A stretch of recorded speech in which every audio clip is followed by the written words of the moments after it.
अस्सलाम वालेकुम। Logistic regression और लीनियर सपोर्ट वेक्टर क्लासिफायर, ये दोनों एग्जांपल्स हैं लीनियर क्लासिफिकेशन मॉडल्स की। इनके बारे में आज हम डिटेल से डिस्कस करेंगे। सबसे पहले हमने नेसेसरी लाइब्रेरीज इंपोर्ट कर ली। इनिशियली जो भी हम डाटा सेट यूज़ करेंगे वो मेक फोजुला डाटा सेट है, जिस पे हम पहले भी डिस्कस कर चुके हैं।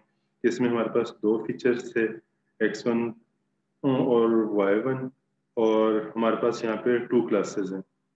फॉर सेक ऑफ अंडरस्टैंडिंग इस डाटा को हमने यहाँ पे प्लॉट कर लिया।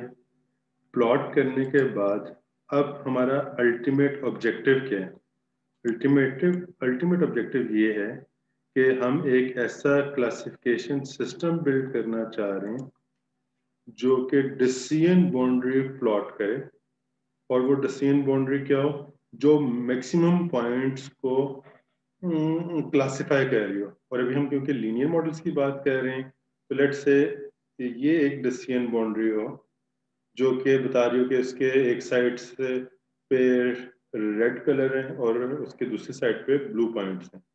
या फिर एक ऐसी डिसीजन बाउंड्री हो जो कि बता रही हो कि अगेन उसके एक साइड पे रेड कलर है, दूसरी साइड पे ब्लू कलर है।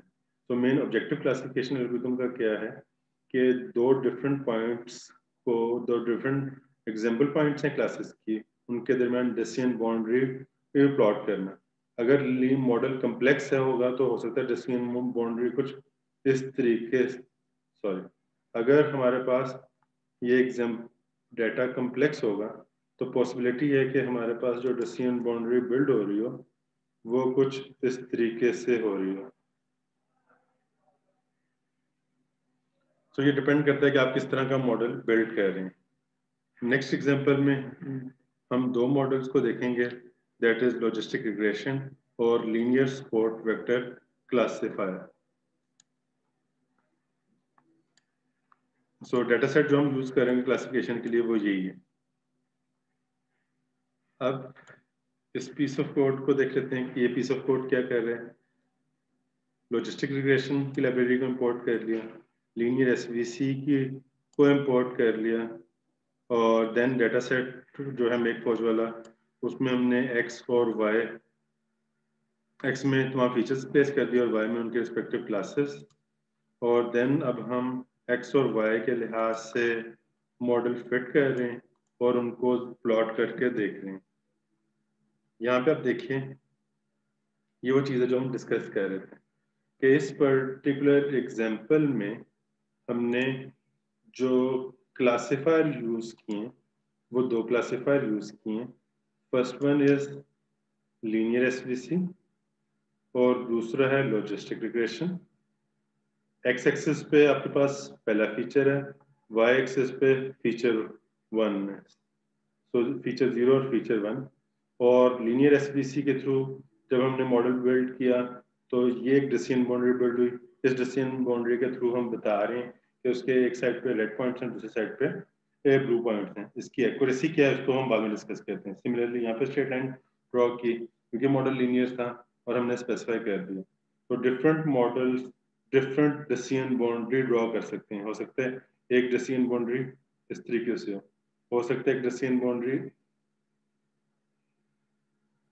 इस तरीके से हो। तो ये डिपेंड करता है कि मॉडल किस तरह पैरामीटर्स लर्न कर रहे हैं। नेक्स्ट, अब हम सो बाय डिफॉल्ट ये जो एल्गोरिदम्स हैं, तो जैसे आपने देखा बाय डिफॉल्ट ये दोनों एल्गोरिदम्स L2 रेगुलराइजेशन परफॉर्म कर रहे हैं, दोनों एल्गोरिदम्स। और जिस तरह लीनियर रिग्रेशन में लासो रिज में हमारे पास रेगुलराइजेशन को कंट्रोल करने के लिए पैरामीटर्स था अल्फा, सिमिलरली यहाँ पे हमारे पास रेगुलराइजेशन को कंट्रोल करने के लिए पैरामीटर है सी।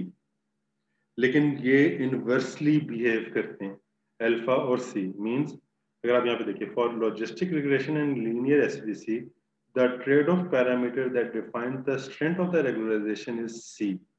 Higher value of C corresponds to less regularization.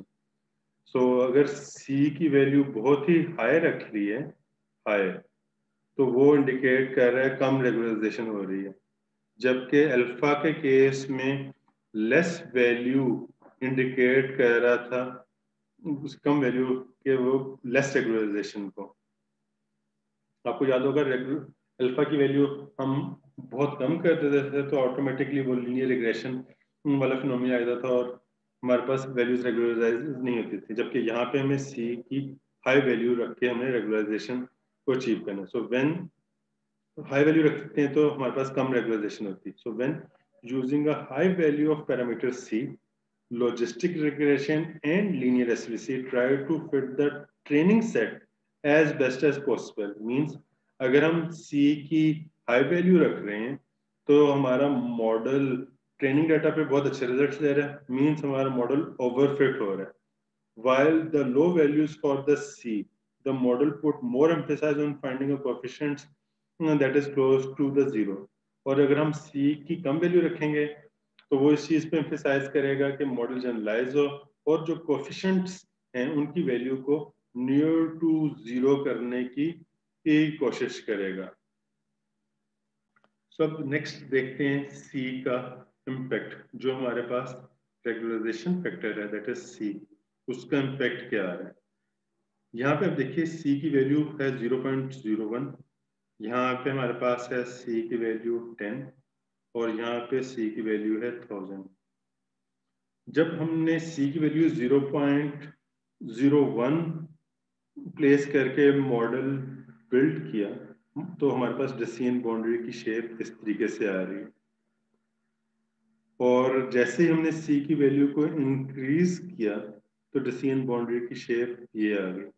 अगर आप इन दोनों डिसीजन बाउंड्री को एनालाइज करें तो आपको यहाँ पे पता चल रहा है कि इस डिसीजन बाउंड्री से ये एग्जाम्पल पॉइंट मिस क्लासीफाई हो रहा है और ये एग्जाम्पल पॉइंट मिस क्लासीफाई हो रहा है। जब डिसीजन बाउंड्री की शेप ये हुई तो तब भी हमारे पास ये एग्जाम्पल मिस क्लासीफाई हो रहा है और ये एग्जाम्पल मिस क्लासीफाई हो रहा है। लेकिन जैसे ही c इज इक्वल टू 1000 किया तो डिसीजन बाउंड्री ये आई और इसके लिहाज से अब हमारे पास सिर्फ और सिर्फ ये एग्जाम्पल पॉइंट मिस क्लासीफाई हो रहा है। So using low value of C will cause the algorithm try to adjust the majority of data points। जब आपके पास C की वैल्यू कम है तो वहां पे algorithm majority of data points को adjust करने की कोशिश करता है, while using a high value of C stresses the importance that each individual data point be classified correctly।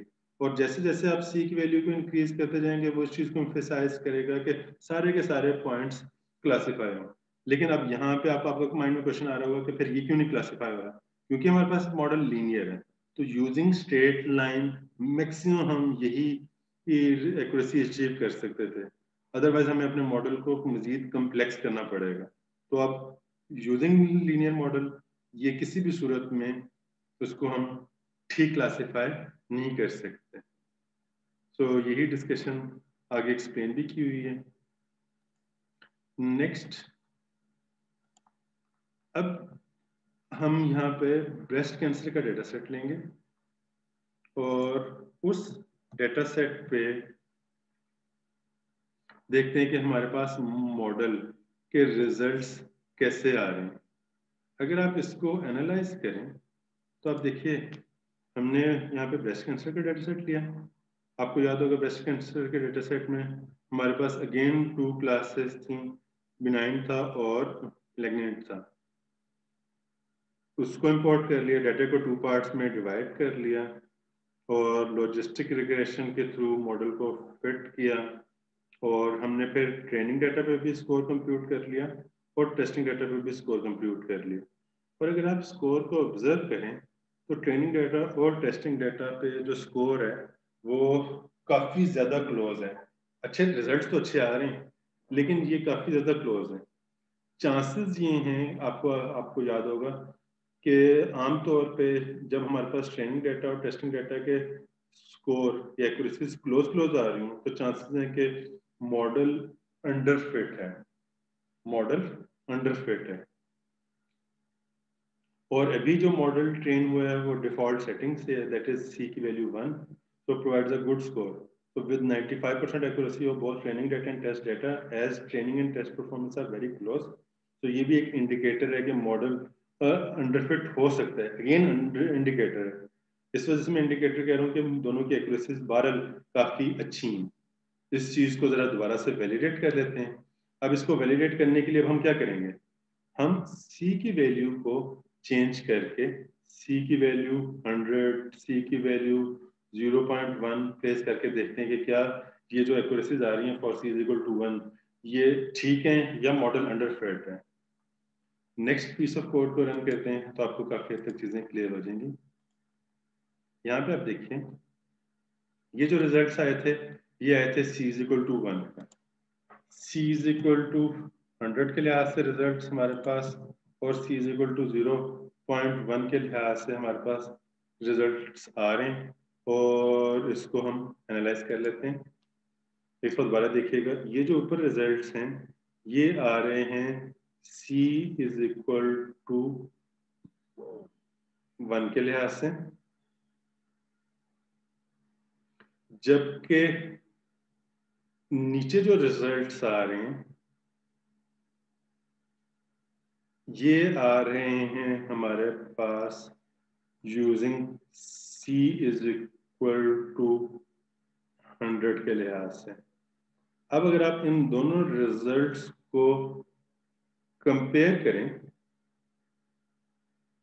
तो आपको एक वाज़ह डिफरेंस नजर आ रहा होगा कि हमारे पास ट्रेनिंग डेटा पे एक्यूरेसी इंप्रूव हुई और टेस्टिंग डेटा पे भी एक्यूरेसी इंप्रूव हुई. तो ये इंडिकेट कर रहा है अब कि यहाँ पे जो मॉडल था ये अंडरफिट था और इस पर्टिकुलर केस में अब हमारे पास मॉडल relatively better होगा. So using C is equal to 100, the results in the higher training set accuracy and also slightly increased testing accuracy confirm the intuition that a more complex model should perform better. अब हमने यहाँ पे model की complexity को increase कर दिया और हमारे पास ज्यादा बेहतर आ गया.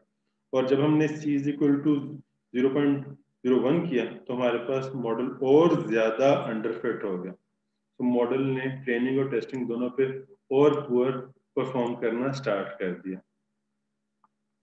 अब हम जरा एनालाइज कर लेते हैं इन कोएफिशिएंट को,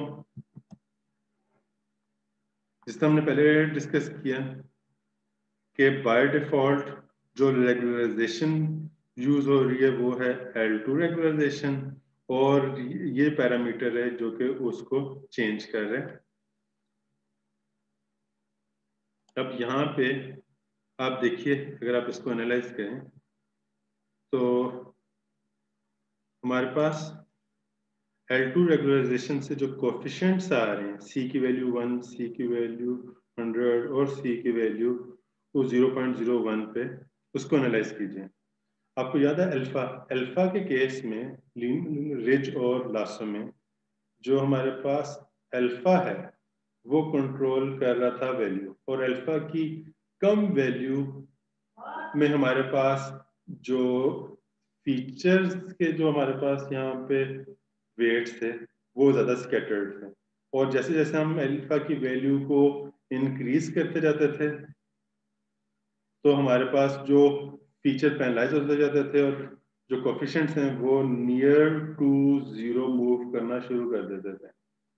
यहाँ पे भी अब इनवर्स है कि जैसे हम कोफिशिएंट की वैल्यू को यानी C की वैल्यू को डिक्रीज कर रहे हैं तो तब हमारे पास जो कोफिशिएंट हैं वो नियर टू जीरो जा रहे हैं. और जैसे जैसे हम C की वैल्यू को बड़ा कर रहे हैं कोफिशिएंट की वैल्यू स्कैटर्ड होती जा रही है. सो जिस तरह पहले डिस्कस किया ये जो हमारे पास एग्जांपल थी ये थी बाय डिफॉल्ट L2 रेगुलराइजेशन. और नेक्स्ट अगर हम L1 रेगुलराइजेशन यूज करते हैं उसके लिए ऐसे पेनलाइज करते हैं तो आप देखिए कि यहाँ पे अब हमने जो पेनल्टी है वो L1 रेगुलराइजेशन है. आपको याद होगा L1 रेगुलराइजेशन में हमारे पास वो ज्यादा कोशिश करता है कि वहाँ पे तो हम कोएफिशिएंट जीरो ही हो जाए. तो यहाँ पे जब आप पैटर्न को एनालाइज करेंगे आप देख रहे हैं कि यूजिंग L1 रेगुलराइजेशन बहुत से जो फीचर्स के कोएफिशिएंट हैं वो जीरो हो गए.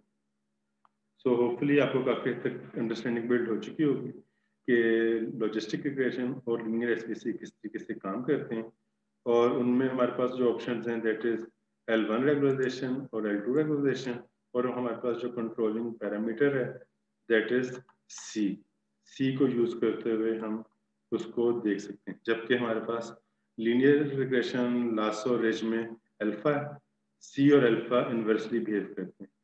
कोई क्वेश्चन हो, कोई कंफ्यूजन हो तो आप मेरे से पूछ सकते हैं। Thank you. अल्लाह हाफिज़।